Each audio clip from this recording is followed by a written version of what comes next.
Konnichiwa! In this video, I'll give you my 5 tips for improving your Japanese pronunciation. I'm Mineko Arai. I've spent the last 20 years teaching at top universities in the UK, as well as consulting for the British Foreign and Commonwealth Office, the British Museum, and companies like Sony and Deloitte. If you want more content to help you become a confident Japanese speaker, consider liking, subscribing, and hitting the notification bell so you never miss a video. Do you find Japanese pronunciation a bit challenging? Don't worry, you're not alone. I faced the same thing when I learned English. The good news is that when speaking Japanese, you can relax your tongue a lot more than when you speak in English. You can absolutely master Japanese pronunciation when you learn the right way. Here are my 5 tips for improving your Japanese pronunciation. 1. Master the 5 vowel sounds. There are only 5 vowel sounds in Japanese. A, I, U, E, O. English has around 20. Think about the difference between the words cat and car, and you'll see what I mean. They have the same vowel, but they sound different. The Japanese A is the same every time, but Japanese learners often struggle to get it right. This is because for most learners, their native English vowel sounds tend to sit somewhere between different Japanese vowels, rather than being a direct phonetic comparison. For example, how does it sound when you say these words out loud? Ie, house.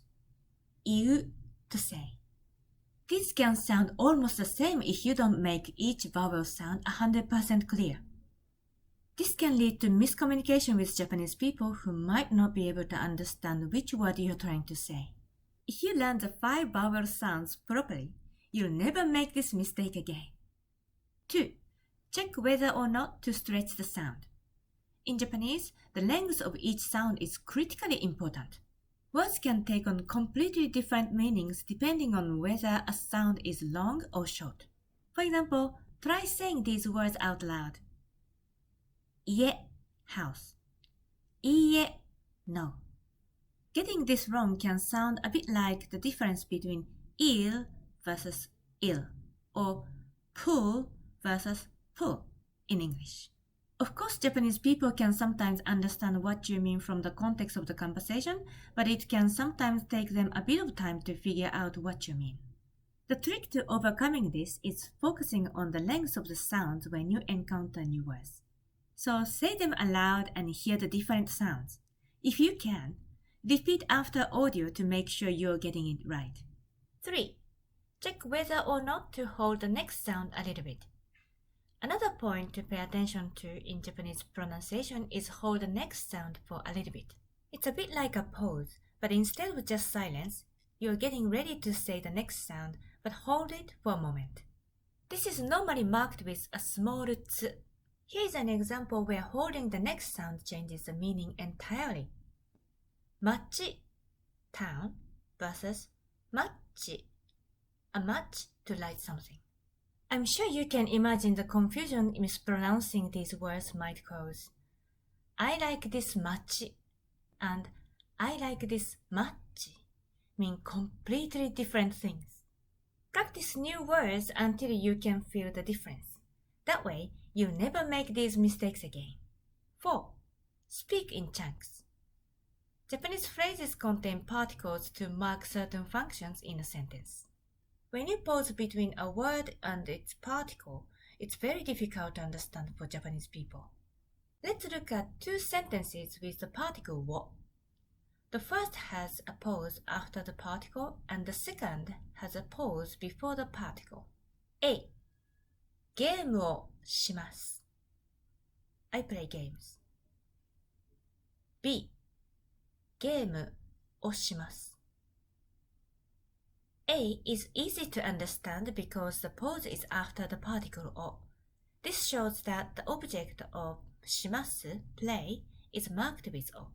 On the other hand, in the example B, the object game and the particle o are separated, which makes it seem like the particle or even just its sound is attached to します. をします means to push in Japanese, and it makes the meaning very strange and difficult to understand. Please remember, the particle always follows the phrase it marks for, so don't separate them. 5. Make sure the pitch of your voice falls at the end. In English, it's natural for people to raise the pitch of their voice at the end of a phrase if it's in the middle of a sentence. This pitch shift is used to show that you're continuing the sentence, not ending it. However, it sounds strange in Japanese. A common mistake for Japanese learners is to carry over their English intonation into Japanese. Say the following sentence. 暑いのでビーチに行ってカクテルを飲みました。Because it was hot, I went to the beach and had some cocktails. In English, the pitch of your voice would normally shift up on the word hot. However, this doesn't sound elegant or correct in Japanese.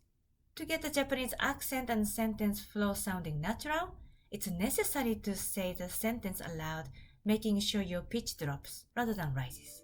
I hope you've enjoyed these 5 tips on how to improve Japanese pronunciation. These tips have helped many of my students, from university students to business leaders at some of the world's biggest companies. They also helped me to learn English effectively. If you struggle to learn Japanese pronunciation but you really want to make progress as quickly as possible, consider joining me in the Master Speaking Japanese online course. A monthly subscription is less than the cost of a sandwich a week, and you'll become a confident Japanese speaker in as little as 4 weeks. There's also a live community for members of the Master Speaking Japanese Learner course, where you can ask questions and get advice from me directly. You can also practice speaking Japanese both with me and with other dedicated learners from around the world. Try the free lessons with the 7 videos on www.araiacademy.com. The link is in the description box below. Thank you very much for learning Japanese. See you in the next video.